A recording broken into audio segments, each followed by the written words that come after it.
Hi అండి. ఇప్పుడు నేను చేస్తున్న ఈ వీడియో మన రైతన్నల కోసం ఈ వీడియో చేస్తున్నాను. ఇప్పుడు మనకు కనిపిస్తుంది ఇది దోమపోటు తగిలినటువంటి వరి పంట. ఇది దోమపోటు తగలడం వల్ల వరి పంట ఈ విధంగా ఎండిపోయి ఈ విధంగా ఉంది. ఇది మొత్తానికి ఇప్పుడు వెన్నుదీసిన స్టార్టింగ్లో మనకు ఈ విధంగా దోమపోటు అనేది మనకు వరి పంట మొదట్లో ఈ విధంగా కనిపిస్తుంది. ఈ విధంగా దోమ కొట్టేయడం వల్ల ఈ విధంగా మొక్కని ఈ విధంగా ఎండిపోయి ఈ విధంగా వరి విత్తనాలు ఎండిపోతాయి. వరి పైరు అనేది ఎండిపోవడం జరుగుతుంది. ఈ విధంగా పిలకలు ఇదిగా రాకపోవడం, ఈ విధంగా ఎండిపోవడం వల్ల సరైన టైంలో గుర్తించి మనం దీనికి సంబంధించిన ఏదైతే మందు దోమపోటుకు సంబంధించిన మందు ఏదైనా ఉందో దాన్ని కొట్టుకుంటే సరిపోతుంది. మనకు వరి పంటలో దోమపోటు అనేది మనకు ఎదురవ్వదు. ఇది ప్రధాన సమస్య అయిపోయింది. ఇప్పుడు ప్రజెంట్ వచ్చి ఇదిగాన మనం సరైన టయానికి మనం దోమపోటు అనేది మందు కొట్టకపోతే ఈ 3 నెలలు వెచ్చించినటువంటి మనం ఈ 3 నెలలు కష్టపడ్డది ఏదంటే ఇప్పుడు మన చేతికి వచ్చే టైంలో మనకు ఇది పంట అనేది పూర్తిగా దెబ్బతినే పరిస్థితి ఉంటుంది. దీన్ని మనం కరెక్ట్గా సరైన సమయంలో గుర్తించి మనం దీన్ని ఒకసారి సరైన మందు పిచికారి అంటే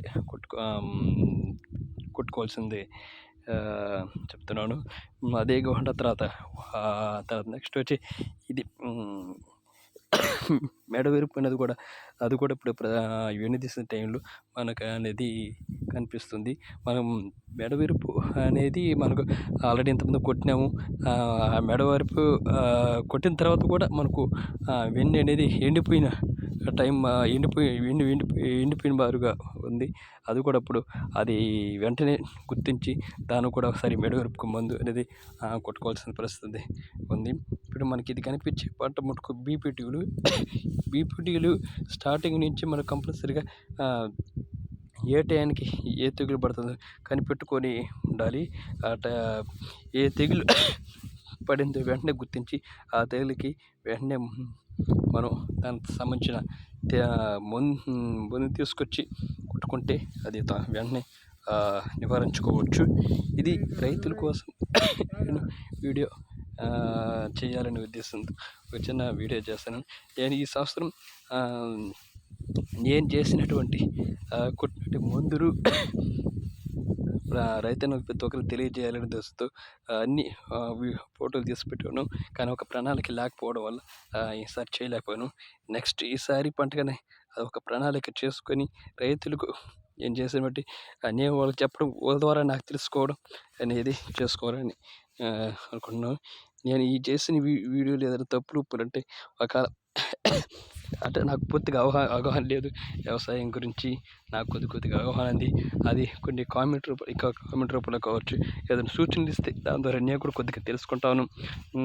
నెక్స్ట్ పంటకి నెక్స్ట్ 2 రోజుకి ఎటువంటి మందులు కొట్టుకోవాలి అనేది నేను కూడా కొద్దిగా తెలుసుకొని వాటికి తగ్గట్టు మందు కూడా కొట్టుకుంటానని మనస్ఫూర్తిగా కోరుకుంటున్నాను.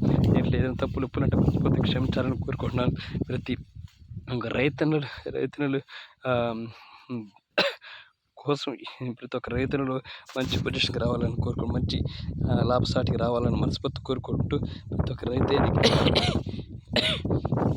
మంచి జరగాలని మనస్ఫూర్తి కోరుకుంటూ అందరికీ ధన్యవాదాలు తెలుపుకుంటూ థ్యాంక్ యూ సో మచ్.